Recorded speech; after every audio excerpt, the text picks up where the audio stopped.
had stage 4 cancer. All 3 of them don't have cancer right now at all. And they had some serious stuff going on. And what did they take? Jesus. What's going on, you guys? Today we have Sam Cedar and Emma Vigeland roasting Joe Rogan. Joe Rogan is talking with Mel Gibson, and they've both sort of skitzing out. I'm playing a clip from the Majority Report as well as a clip from the Joe Rogan Experience with some of my commentary. Let's get into it. Maybe it was a decade ago now. I remember this vividly. He left a voicemail for his ex, and one of the quotes was that, "I hope you get R-word by a pack of N-words. It will be your fault." Well, I mean, that, there's a lot of different ways to interpret it, that I'm sure, that voicemail. Also, wasn't he stopped by a cop and Yes. and basically just went on both a racist and anti-Semitic rant? Definitely anti-Semitic, too, as well. And now he's got another story that he wants to tell about 3 friends that he has that have been miraculously cured by you-know-what and from you-know-what. I'll tell you a good story. Okay. I have 3 friends.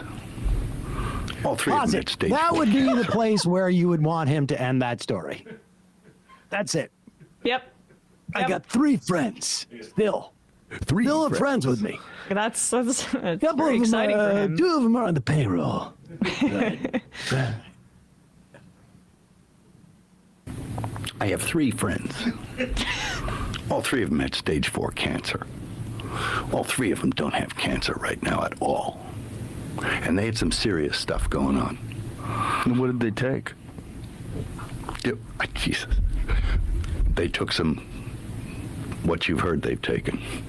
Ivermectin, Fenbendazole. Fenbendazole. Yeah. I'm hearing that a lot. They drank hydrochloride something or other. There's studies on that now where people have proven that People they've are drinking methylene blue and stuff like that. Yeah, methylene blue, which was a fabric dye. Yeah. Yeah, it was a textile dye. And now they find it has profound effects on your mitochondria. Yep. Yeah. This stuff works, man. There's a lot of stuff that does work, which is very strange because, again, it's profit. When you hear about things that are demonized and that turn out to be effective, you always wonder, well, what is going on here? How is our medical institutions, how have they failed us so that things that do cure you are not promoted because they're not profitable? That they can't control it. They don't have a patent on it. Someone relatively close to Mel Gibson needs to take Mel Gibson to a spot where it's just them two, a safe environment, and ask Mel Gibson, how many people do you see right now? It's serious. It's getting to the point. If you look at his body language, go rewind the clip and watch that guy. He looks like he is, look, he looks like all love to these guys, by the way, but he looks like some of these guys that hang outside the gas station at like 12 o'clock at night.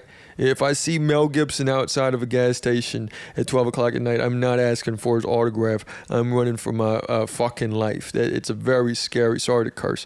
I'm running for my life at that point. It's just, it's terrifying. Why has the medical... So all of the other drugs that they're talking about, ivermectin, created by Big Pharma, hydroxychloroquine, created by Big Pharma. Earlier, like in this conversation, they were talking about monoclonal antibodies, and Rogan was saying, oh, they don't make that available for everybody. Like, why not? Well, who's also like working in that field is the pharmaceutical industry. It's the reason that it's not working for people is because it's for profit. It's not because of specific drugs that you've decided are based on pseudoscience are harming people. The reason that our medical system isn't working for people is overall that it is for profit. That is the problem. And these charlatans and this lunatic Mel Gibson over there who looks like a caricature of everybody's racist uncle, and he seems very energized. I mean, they are exploiting people's deep pain that they've experienced with the American healthcare system. 2 very rich guys who can take different treatments a la carte and experiment with stuff with their doctors and do these homeopathic treatments in addition to any additional care that they may need because they literally have millions of dollars to do so. Selling snake oil to an audience that is like the rest of us, the 99% of people in this country who have a horrible experience with the for-profit healthcare system. But it's not individual treatments within the for-profit healthcare system that we need to be targeting via the Joe Rogan experience. It's about the for-profit healthcare system. The idea that they would ever suggest undermining the profit motive in any industry is absurd. I'm not a doctor. It's quite possible that maybe, well, quite possible is a little strong.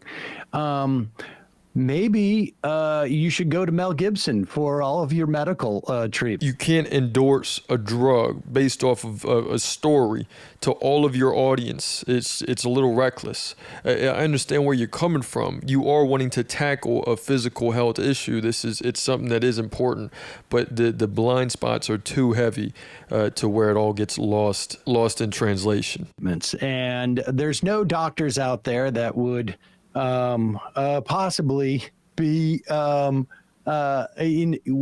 use this stuff. Only rogue doctors. In fact, in the thread of that, I saw one of the doctors, this guy Makis, I think, who said that he's the one who prescribed this stuff to, or not prescribed it, because you don't need a prescription from this. You can you get it at the what do you call it? The tractor store, or other places that serve veterinary, or I should say livestock. But he oversaw how much he was this person was taking, I guess. And that was a treatment. This is a doctor who was, I think, had a lot of problems with medical associations for almost a decade now, from what I can see, up in Canada.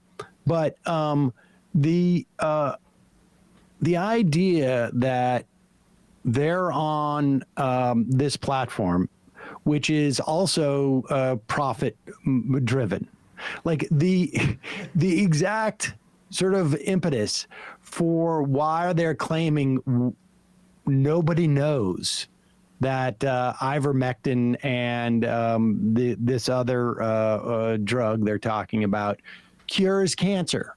Stage 4 cancer. Stage 4 cancer. No more specifics. You don't need any more specifics about the cancer than that. It's just the worst cancer and a bunch of other things going on. And all 3 of his only 3 friends all had stage 4 cancer. Well, I mean, look, maybe. And they all took ivermectin and they all survived. It just seems a little convenient in terms of a story. First of all, we all know that Mel doesn't have more than 2 friends, okay? So that already was difficult to sit with. The interesting thing is, and somebody brings up this point, Hogtown, the guy on chemotherapy, radiation therapy, and ivermectin says, I found the miracle cure, right? Like, I mean, you might want to know. The biggest issue is that it's just a hypocritical take to make. Whenever Joe Rogan is here saying, look, go take ivermectin, go take these things, don't believe in big pharma, I'm here for you guys, I'm here for the people. And then he's going to support a president that is wanting to get rid of Medicare and Medicaid, and wanting to actually hurt the American people even more as far as getting free health coverage, or getting at least a little bit cheaper health coverage. It's just a hypocritical take. It's like, oh, I'm for the people. I'm telling you guys to do this and to not trust. Don't trust your doctors. And then also, while you can't be for the people while saying, well, figure it out for yourself. It just doesn't make sense. What other things that they're taking, and what other therapies they're going through, and if you take little enough ivermectin, it's not going to hurt you. If you take little enough of it, but the idea that this is a secret cure, and the reason why we don't know about it is because everyone in the industry, all of these doctors are completely invested in making sure that nobody gets that. As if oncologists don't make wouldn't make a ton of money just sort of overseeing that in some fashion, is absurd. If you're really concerned. So there we have it, you guys. We have Emma Vigeland and Sam Cedar roasting Joe Rogan. Let me know what you guys think in the comments. My take on it is that Joe Rogan may even have good intentions, but just to fire off of the hip and to not address some of like his own craziness, it gets lost in the wind, and then he's able to, get made fun of and look like a crazy person to everyone else, and it really doesn't serve the greater good. But let me know what you guys think in the comments. It's another day in the progressive way.